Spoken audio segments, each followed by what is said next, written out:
ஒரு காலத்தில் பைபிள் பொதுமக்கள் படிக்க முடியாத புத்தகமாக இருந்தது. இன்று நாம் எளிதாக வாசிக்கும் பைபிள் ஆரம்பத்தில் ஹீப்ரு, கிரேக்க, லத்தீன் மொழியில் மட்டுமே இருந்தது. மக்கள் கேட்கலாம், ஆனால் வாசிக்க முடியாது. அம்மொழி உலகத்தில் உள்ள அனைத்து மக்களாலும் புரிந்து கொள்ள முடியாது இருந்தது.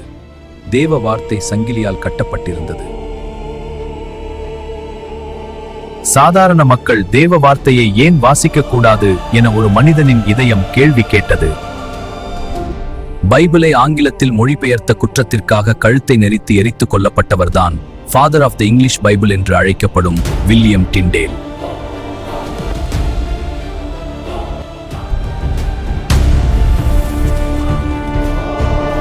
பைபிள் தாய்மொழியில் மொழிபெயர்ப்பது தடை செய்யப்பட்டிருந்தது. அதை முயன்றவர்கள் குற்றவாளிகள் என கருதப்பட்டார்கள். தனது மொழிபெயர்ப்பு பணிக்காக அவர் இங்கிலாந்தை விட்டு தப்பித்து ஓடினார்.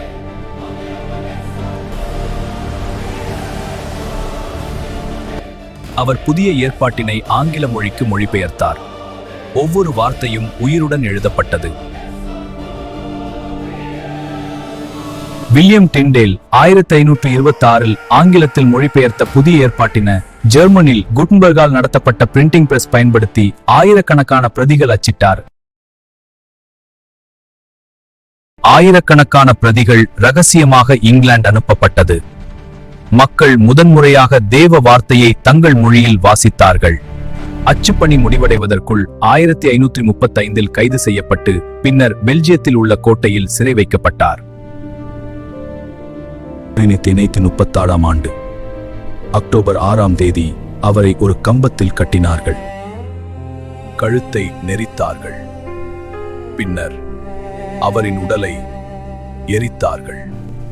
சாகும் தருவாயில் அவர் கடைசியாக சொன்ன வார்த்தை,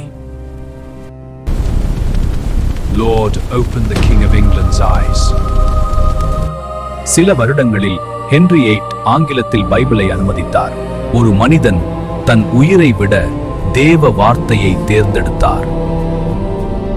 இன்று நீங்கள் கையில் பிடித்திருக்கும் இந்த பைபிள் ஒரு புத்தகம் அல்ல, ஒரு இரத்த சாட்சி.